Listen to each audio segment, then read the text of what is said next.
que tu regardes?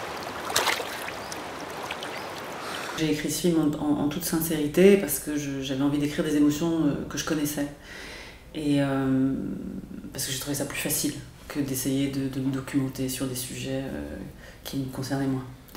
Et donc, je crois que la frontalité, elle vient aussi du fait que moi, je suis née, donc comme le récit est un petit peu autobiographique, moi, quand je suis née, ma sœur était déjà dans la maison, elle avait 3 ans, et donc petit bébé que j'étais, j'ai ouvert les yeux sur la réalité, et donc ma normalité, c'était ça, c'était avec le handicap.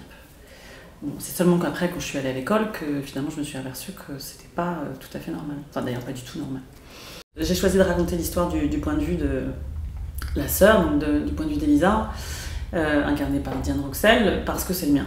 Et encore une fois, moi, ce que je cherchais, moi, c'était parler de choses que je connais. Et alors après, j'ai renforcé ça en me disant que c'était encore aussi plus intéressant si cette jeune femme avait une vision, au départ, tronquée de la réalité comme le spectateur, et que petit à petit, tout au long du film, on allait découvrir avec elle, donc le spectateur allait découvrir avec elle une autre réalité, en fait, celle de sa mère.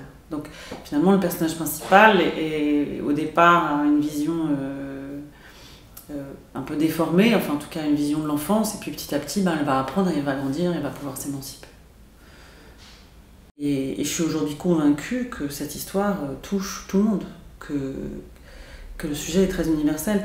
Quant à la frontalité avec le handicap et la manière dont je l'ai filmé, je crois que, et surtout le travail que j'ai fait avec Jeanne et que Jeanne a fait, et je l'espère, peut aider les personnes qui ont une appréhension face à l'anormalité ou la différence à dépasser ça.